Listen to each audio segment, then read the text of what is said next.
You all ready for this? Hit it! Y'all ready for this? It is minus 38 degrees Celsius this morning, and we're gonna see how the PHEV does in electric mode at minus 38. First test, coldest test. Oh yeah, that is frosty. There's a reason I'm dressed like this, and that's because we're doing no heat. Look at the poor garage filling with all that cold air.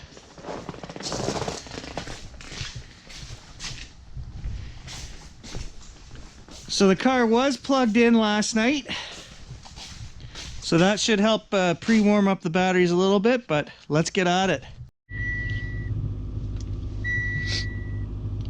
Okay, so it's showing minus 19 on startup here in the garage. It wasn't that cold until all that cold air came rushing in, but I'm sure it was in the minuses, probably minus 10 or 12. And the car automatically started the engine. I was going through the stats from the dog on our last test, minus 33 hybrid mode test, and the dog was telling us that we only did 5.5% of that trip on electric. 1 out of 43 kilometers on electric mode, and the dash was telling us 23% of our trip was on electric.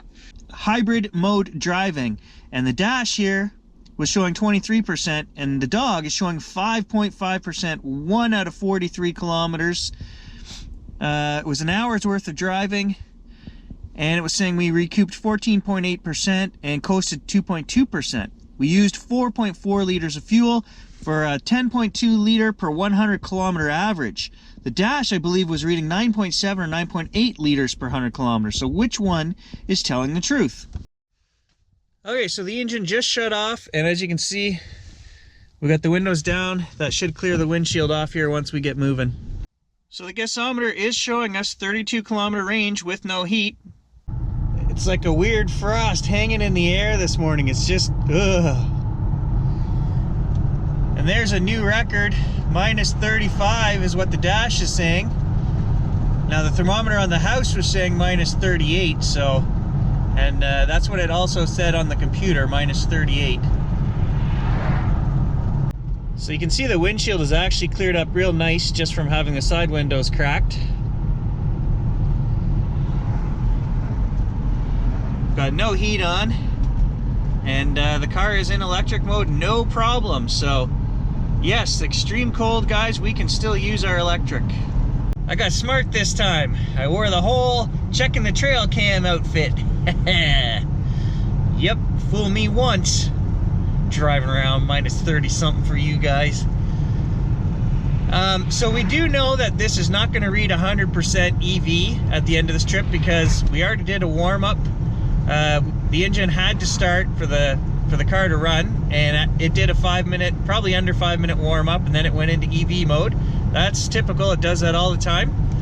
And it probably will start up again periodically here and there throughout this trip. And as we've mentioned numerous times, we don't know why that is, but we suspect, or I suspect, it's to warm the oil for the engine. So 9 kilometers into the trip, and the battery temperatures are a balmy minus 5 for a low and minus 2 for a high. It's really not that bad, guys. With the heated seat, my ass is warm. You know what else I have on today? Insulated boots. Haha. Just feels like I'm skidooing, eh? I like this. The old guy in front of me is only doing 35, and we're in a 40. Good on you. I just passed a jogger. No, not even joking. There's a young girl out there jogging in minus 34. Not too bright. I could have flipped that and said how tough Canadians were, but no, that's just not smart. Okay, I had to go back to show you guys because nobody would believe this. That's tough right there, guys. Minus 30 freaking 35. Her face was like a beet red, and there was frost all over every inch of it. Not the smartest. Oh, I feel like I should be going to tell her something, but nope. I'm not a doctor. My wife is. So if you're watching the channel, let me save a life. Don't run at minus 35 or below. Your lungs can freeze, people. You can die from that. We are 20 kilometers into this trip and the engine has not started, which kind of surprised me so far, but hey, I guess every trip is different. This is the coldest we've been out here, and on the previous cold test, the engine always started at least once, so... hey, there it goes. You know it's friggin' cold because even my insulated boots are not keeping my feet warm. Not even in the slightest. Actually, I was just thinking of finishing this test and going home for a light jog. Okay, so I checked the batteries right after the engine ran there. It only ran for about 45 seconds again. And we've got -3 for a low and 2 degrees for a high. Well, we just got a call on the emergency radio.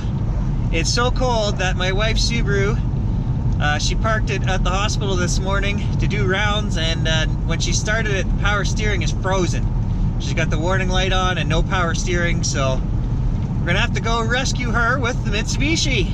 So, score one for Mitsubishi! Except now I gotta go pick her up. What's even better than an old guy driving in front of you? A Caterpillar tractor going down one of the biggest hills in North Bay. Woo! We're regenerating now, guys.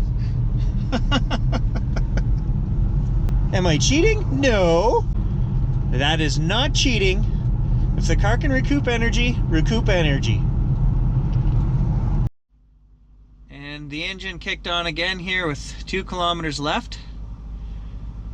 So it probably won't run more than a minute here. There, it just shut off. So, like I said, it seems to do that about every, 15 or 20 minutes. It kicks on just for 1 minute. I don't know if you can hear that noise. I was looking all over. What is beeping on the car? It's not the car. It's the stoplight.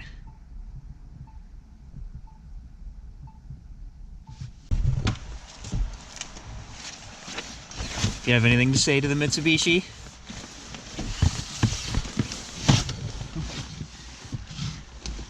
She doesn't drive until you say it. Subaru. 30.6 kilometers, and that's what we got. And there's the stats for the trip, guys.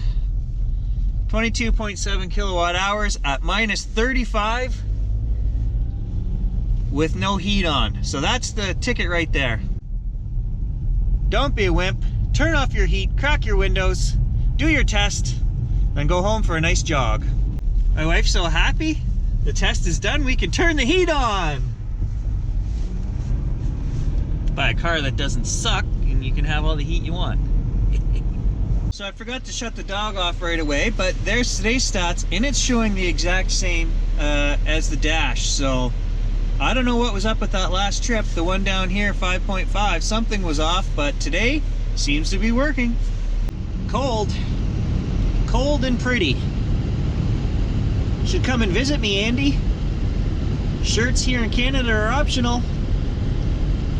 As well, in that last test, we got in the car and right away pushed the save button without burning off any electricity. Well, that also hampers the test because any braking energy that we would normally regenerate and store in the battery, we can't because the battery's already full. So in the future, any tests that I do like that, I'm always going to burn off 5 to 7 kilometers worth of electricity first and then do the test with the save mode. And one last thing, I want to request, I know a couple of you guys are from Sweden and cold places. Can some of you guys do some cold weather testing like I'm doing, trying to replicate, how far can you go in your PHEV? Yeah, if you can, send me a link. I would love to see what you guys are getting for cold weather battery distances in other countries, so let me know. Thanks for watching. I can't decide, go home and hot tub, go home and jog.